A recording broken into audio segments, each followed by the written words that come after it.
In the waning hours of the legislative session, Democratic state lawmakers are poised to give first passage to an amendment to New York's Constitution that would overhaul the state's redistricting process to give Democrats a greater ability to shape congressional boundaries that are advantageous to their party, while also creating a pathway to so-called mid-decade redistricting. For more on the proposed constitutional amendment, which would need to be passed again by the state legislature in either 2027 or 2028 and subsequently approved by voters in a statewide referendum, we're joined on the Capitol Press Room by Jeff Wice, a senior fellow and distinguished adjunct professor with the New York Law School's Census and Redistricting Institute, and who was previously, in another life, the redistricting counsel to state Democratic legislative leaders. Well, for listeners who aren't familiar with the current redistricting process, the short version is to say that the responsibility of drawing state and federal legislative lines falls to a bipartisan commission, with the legislature effectively having a veto over lines that are produced. In practice, though, with no tie-breaking vote on this evenly divided commission, the process got tied up in court 4 years ago. There are a number of changes to this process that we're going to get into, but how are Democrats in Albany planning to address this dynamic regarding the split commission, and what happens if they can't advance a majority vote on their boundaries? What's happening now is that the commission is being retasked, so to speak, to develop one new map for the Congress, Senate, and Assembly, and to send that to the legislature after the next census. But after the commission sends its map to the legislature, then the legislature takes over. That was part of the confusion in 2021 because the commission, after it imploded, being able to agree with each other, failed to submit what was referred to as a second set of maps for the legislature to consider. And because the legislature stepped in and drew a new map on its own after the commission imploded, the court said, no, you can't do that unless the commission submits 2 rounds of maps. Now, if this amendment is passed, looking at 2030 and beyond, the commission would be limited to 1 map, and then the legislature could either adopt that or then draw a map of its own. And that's a big difference going into 2030.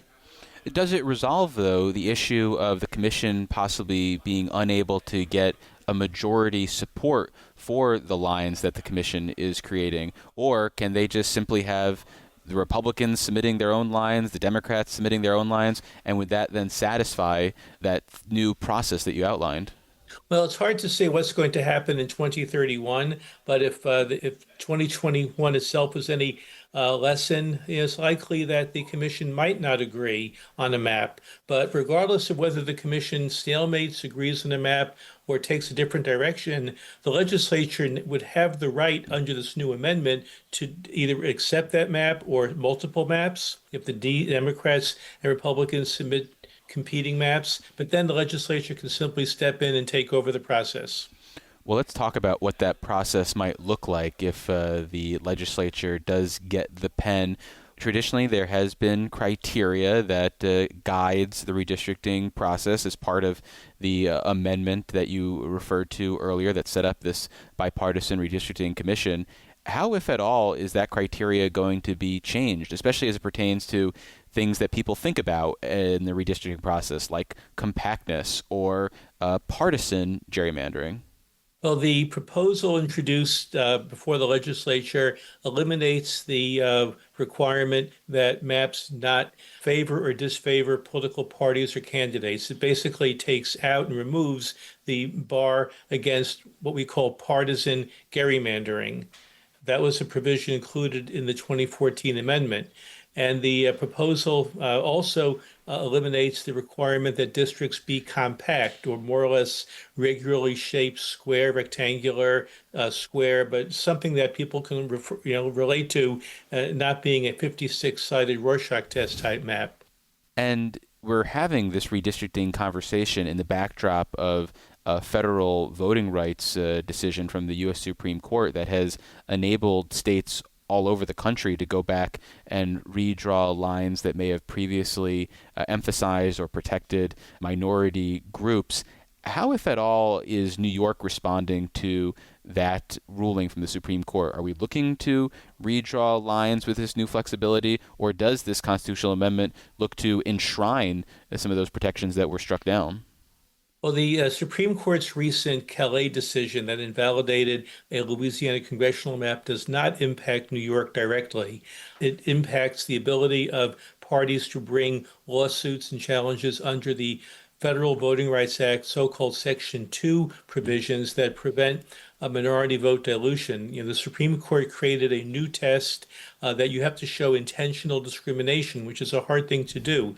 The amendment in New York that was introduced this week changes the standard in New York to simply requiring that no map be enacted that intentionally discriminates against the ability of minority voters to be able to elect their preferred candidates under a what they call a totality test, looking at socioeconomic, voting, education, different kinds of factors. So what the amendment did was to remove what's called the results test and simply following the Supreme Court decision, which doesn't apply to New York directly in this instance, but simply takes out the results test and requires that they cannot intentionally discriminate against minority groups, that Black, Hispanic, Asian voters still be given the opportunity to elect preferred candidates, where circumstances warrant that.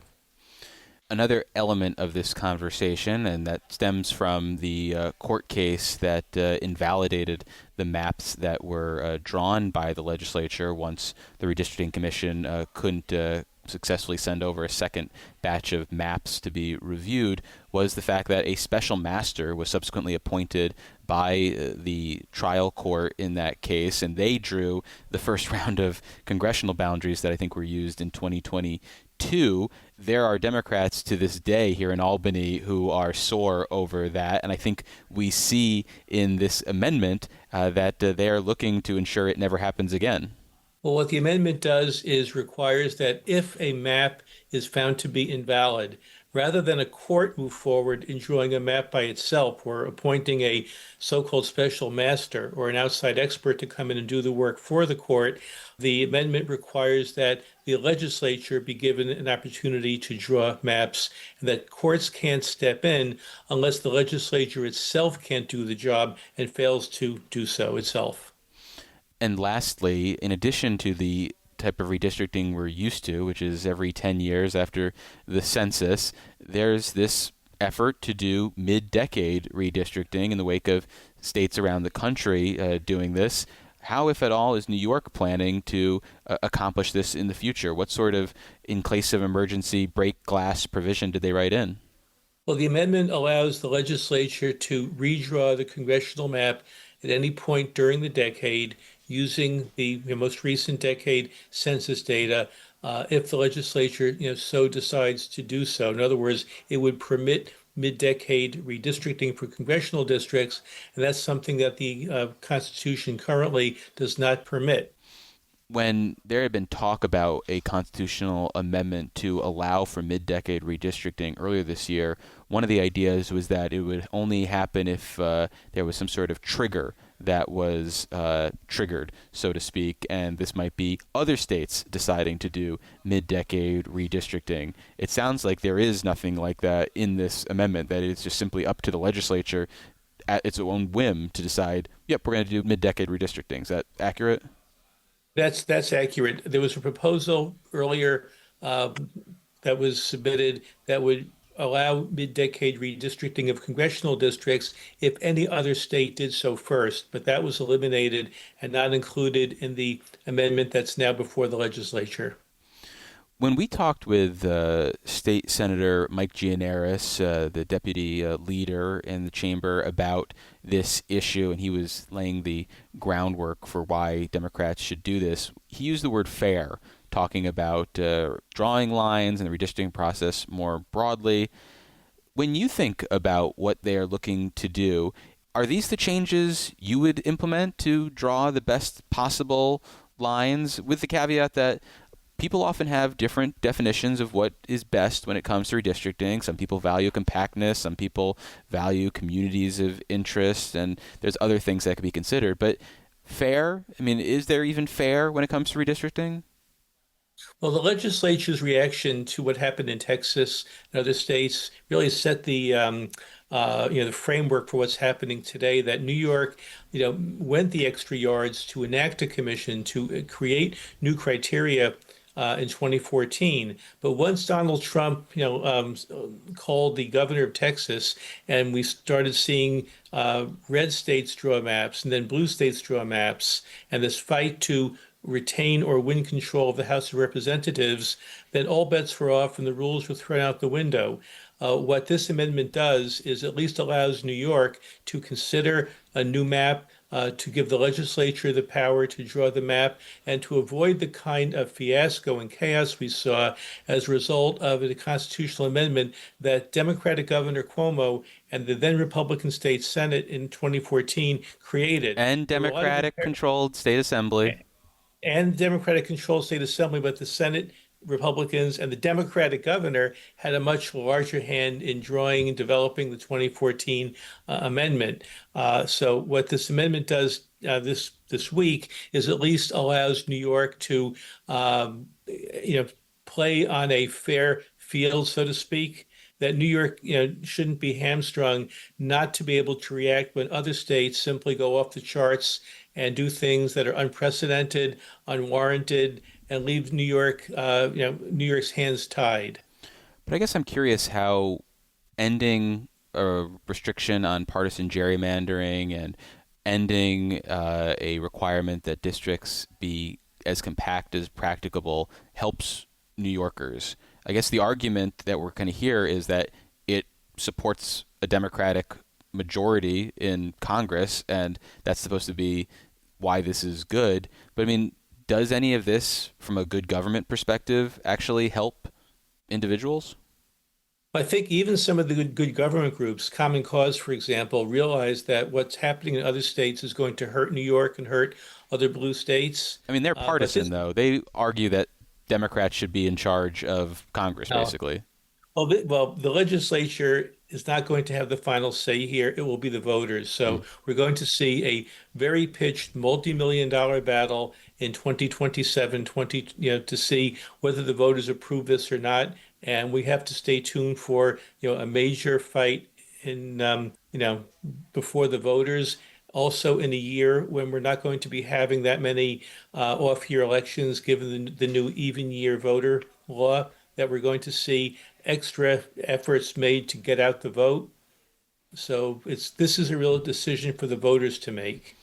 Well, a curveball for the voters is a separate bill that is likely to pass and is going to change the process for how ballot referendums are written. Traditionally, this is something that is left up to the State Board of Elections. This bill would instead give the legislature the ability to write what an amendment to the Constitution would look like when presented before voters, and theoretically that will give the legislature, who's pushing this constitutional amendment, outsized influence in writing something that is persuasive for voters. So it seems like that would likely impact that referendum. Well, I think what the legislature is trying to do is to avoid what happened in 2014 when a lawsuit was brought to challenge the ballot question creating the new redistricting law at that point in time, where the ballot question referred to the commission as being independent, when a judge in a decision found that the commission might be independent in legal name, but not in operation, that the commission was really going to be, subsidiary to the legislature. So I think the legislature is trying to make sure that its intent is carried out to the voters by wording language to explain to the voters what's going to be voted on in a way that they design the law to be seen as. Well, that's a very charitable interpretation of it, and we can talk offline about whether partisan gerrymandering is going to make it into the description before voters. But unfortunately, that's all the time we have now. We've been speaking to Jeff Wice. He's a senior fellow and distinguished adjunct professor with the New York Law School Census and Redistricting Institute. Jeff, as always, thanks for making the time. Well, thank you very much. To be continued, I guess. Support for the Capitol Press Room comes from O'Donnell and Associates, a public affairs firm providing strategic guidance to businesses and nonprofits on navigating policy and regulatory issues. More information is available at o'donnellsolutions.com.